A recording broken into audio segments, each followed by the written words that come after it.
आज हम आपको बताते हैं उन महान योद्धाओं के बारे में जिन्होंने बहुत बड़ा कीर्तिमान स्थापित किया था। महान जाट साम्राज्य भरतपुर को बनाने में बहुत जाट शहीद हुए। सारे खापलद की जाट खाप और खाप सेनापतियों की कुर्बानी से भरतपुर बना।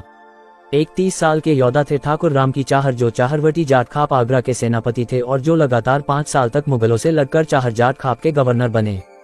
ठाकुर ब्रज के जाटों का टाइटल है जो गोकुला सिंह जाट और इस इलाके के जाट प्रमुखों को बड़े पंडितों ने दिया था अपने समाज के सम्मान के लिए लेने के लिए। मतलब जाट भारत की पहली जाति है जिसने ठाकुर टाइटल लगाया। उसके 100 से 200 साल बाद दूसरी जातियों ने लगाया। जाट के 3 टाइटल है चौधरी, ठाकुर, सरदार। पहले 90% जाट चौधरी ही लगाते थे, पर मुगल काल में सरदार और ठाकुर टाइटल प्रसिद्ध हो गए। ठाकुर राम की चाहर ने सिर्फ 25 साल की उम्र में मुगल फौजदार और कोतवाल को इतना मारा कि वो औरंगजेब की आंखें में खटकने लग गए।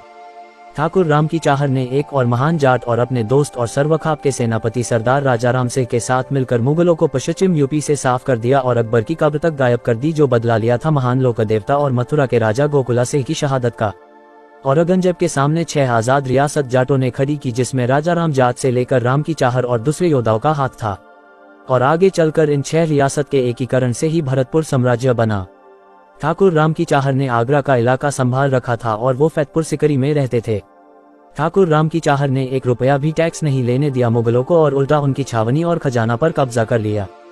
व्यापारी और जमींदार अपनी मर्जी से टैक्स ठाकुर राम की चाहर को देते, वो भी औरंगजेब से लेने के लिए। ठाकुर चाहर की दहशत इतनी थी कि कोई भी मुगल अधिकारी आगरा में आने से डरता था जब तक बड़ी सेना साथ ना हो। हरियाणा और पश्चिम की खापों का पूरा समर्थन था। सरदार राजाराम और ठाकुर राम की चाहर को तो कोई पैसे की दिक्कत नहीं थी। जब औरंगजेब ने ठाकुर चाहर को मारने के लिए दिल्ली से अपने सेनापति इब्राहिम खान को फतेहपुर सिकरी भेजा तो युवा ठाकुर ने उसको बुरी तरह से हराया और गिरफ्तार कर लिया। मुगल सेनापति ने जान की भीख मांगी तो चाहर ने उसको इतना कहा, 4 जूती खा ले फिर छोड़ूंगा, ताकि तू औरंगजेब को ये बता सके कि जाट क्या कर सकते हैं। ठाकुर ने मुगल सेनापति को सिर्फ 4 जूती मारी और छोड़ दिया।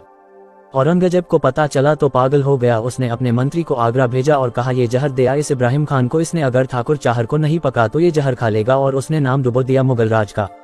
सेनापति ने मंत्री से कहा, मेरे काबू से बाहर है, बादशाह किसी और को भेज दे, इसको पकना दूर दबाया भी नहीं किया जा सकता, और जहर खा लिया। इतना खौफ था कि कोई मुगल कमांडर लेने को तैयार नहीं था। फिर एक बड़ी घटना घटी जिसमें दोनों महान जाट योद्धा एक ही दिन शहीद हो गए, एक सरदार राजाराम, दूसरा ठाकुर राम की चाहर। कहते हैं यह एक मुगल साजिश थी कि शेखावत राजपूत और चौहान राजपूत की लड़ाई में बुलाकर दोनों जाट योद्धाओं का खत्म करना, क्योंकि उस समय उनके साथ जाट सैनिक कम हो गए।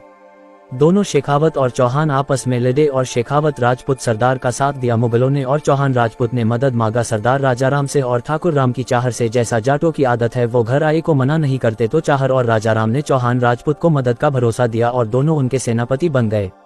जब हमारे जाट योद्धा शेखावत सरदार और मुगलों को लगभग हरा चुके थे तो अचानक दोनों जाट वीरों को तीर गोली लगी और 2 महान योद्धा ठाकुर राम की चाहर 30 और सरदार राजाराम से 40 एक ही साल 1688 एक ही दिन शहीद हो गए। जाट खापों में मातम फैल गया। दोनों गजब के शासक थे और बहादुर, नैतिक और ईमानदार थे। अगर दोनों शहीद ना हुए होते तो भरतपुर और पहले और ताकतवर होता। हो सकता है मुगल औरंगजेब के आगे ही बर्बाद हो जाते, ना कि उसकी मौत के 50 साल बाद। ठाकुर राम की चाहर को वो दर्जा नहीं मिला जिसके वो हकदार थे।